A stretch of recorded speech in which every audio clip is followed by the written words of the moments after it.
Hola una vez más a nuestro enfoque escritural. Es una bendición estar aquí para meditar un poco en el libro de los Hechos de los Apóstoles o Hechos del Espíritu Santo, la historia de la iglesia primitiva y cómo se expandió el reino de Dios en los primeros años del cristianismo.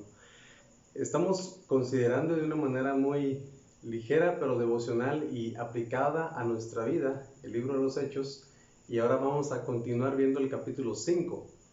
La semana pasada o la ocasión anterior vimos cómo Ananías y Zafira se habían puesto de acuerdo para ellos mentirle al Espíritu Santo, mentirle a Dios, sustraer del precio y tratar de engañar a la iglesia, y por esa razón ellos recibieron disciplina de Dios, y terminamos cómo vino gran temor a toda la iglesia y sobre todos los que oyeron estas cosas. Eso está en el versículo número 11.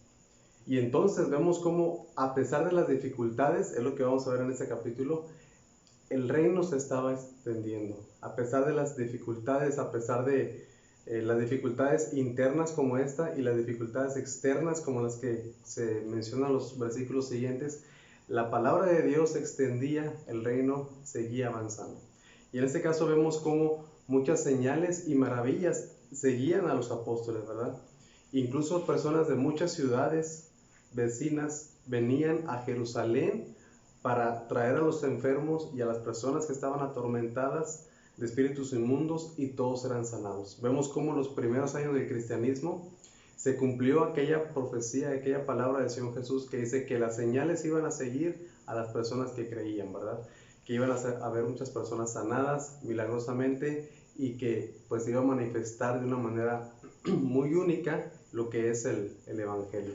Esto era con el fin de que, como era un mensaje nuevo para el pueblo judío, habría que haber una manifestación pues muy poderosa para que de una manera divina se validara el mensaje de Dios. Los judíos siempre, desde que fueron rescatados del pueblo de Egipto, ellos fueron por Dios instruidos de tal manera que ellos creyeran por medio de señales, y en ese caso estaba pasando lo mismo.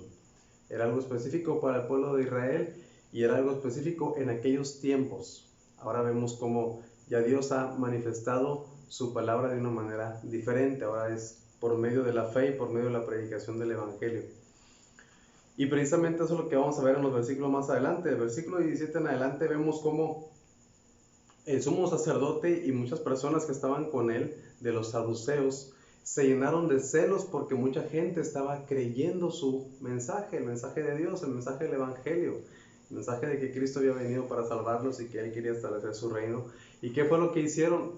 Echaron mano a los apóstoles y los pusieron en la cárcel pública. Dice que un ángel del Señor, abriendo de noche las puertas de la cárcel, y los sacó y les dijo: vayan y puestos de pie en el templo, anuncien al pueblo todas las palabras de esta vida.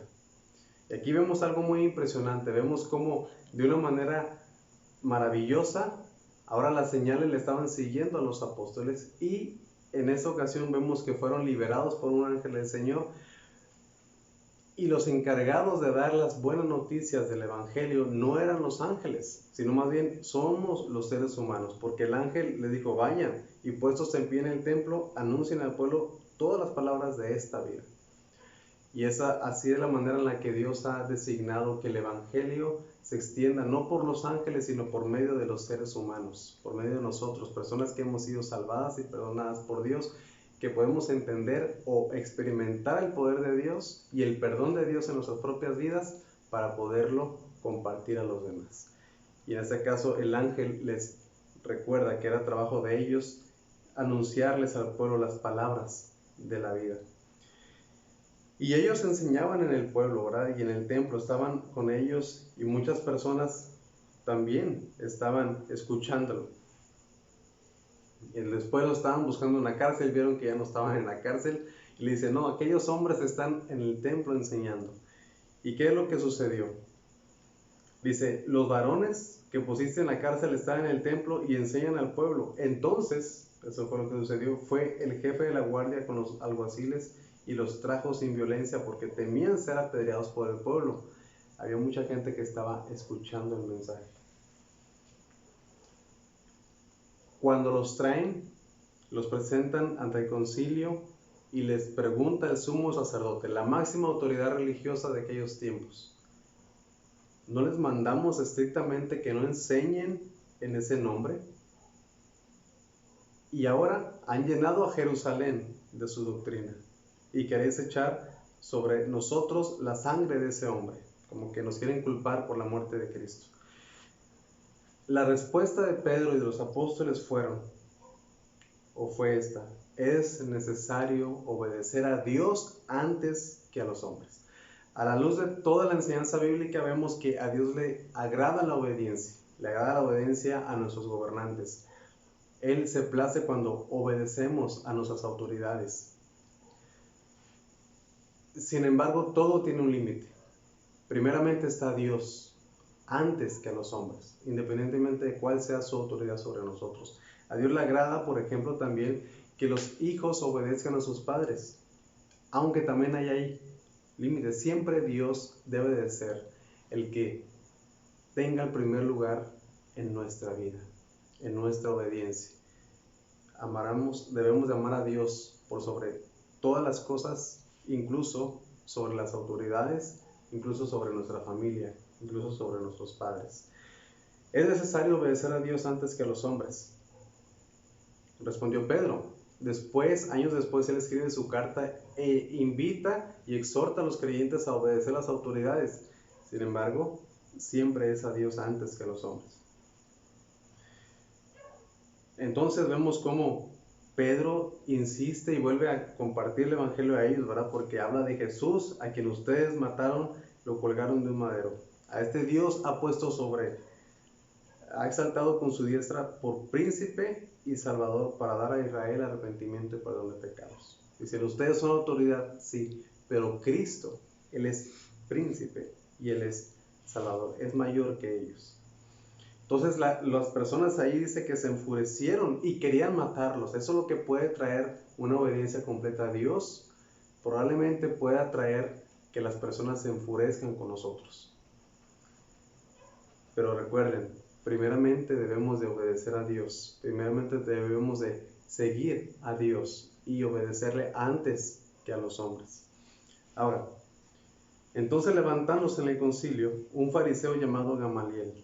Este hombre era doctor de la ley, venerado de todo el pueblo. Ahora, Gamaliel fue también el que le enseñó a Pablo los principios del judaísmo. Mandó que sacaran fuera todo por un momento los apóstoles. Y este hombre habla con el sumo sacerdote y habla con el concilio y les dice, pues, que se habían levantado otros hombres y esos movimientos habían terminado. Pero el consejo de él fue: apártense de estos hombres y dejarlos, porque si este consejo o esta obra es de los hombres, se desvanecerá. Pero si es de Dios, no la podré destruir. No sean tal vez hallados luchando contra Dios. Entonces aquí vemos cómo probablemente nos podemos encontrar también nosotros como los apóstoles en situaciones difíciles, en situaciones en las cuales las autoridades estarán en contra de nuestra enseñanza, de nuestra predicación, pero Dios es el que defiende su obra y Él va a usar lo que Él quiera. En este caso usó a un hombre que no era apóstol, que no era creyente, que no era seguidor, pero Dios lo usó para que la palabra de Dios pudiera continuar. Dios usa a quien le place usar. En este caso fue este hombre Gamaliel. Y estuvieron de acuerdo con él, llamando a los apóstoles, los azotaron y les volvieron a intimar que no hablasen en el nombre de Jesús y los pusieron en libertad. Fueron librados por un hombre no creyente de ser muertos, ¿verdad? Pero me llama la atención cómo fue la respuesta de los apóstoles. Ellos salieron de la presencia del concilio y no salieron tristes, ni angustiados, ni preocupados, sino que dice la palabra de Dios, salieron gozosos de haber sido tenidos por dignos de padecer afrenta por causa del nombre. Y nos viene a la mente, sin lugar a dudas, en las bienaventuranzas en Mateo 5, El Señor Jesús dice, bienaventurados serán cuando por mi causa los vituperen y los persigan y digan toda clase de mal contra ustedes mintiendo. Gozaos y alegraos porque vuestro galardón es grande en los cielos. Entonces, eso lo cumplieron los apóstoles. Dice que fueron gozosos, salieron gozosos de la presencia del concilio por haber sido tenidos por dignos para padecer afrenta por causa del nombre.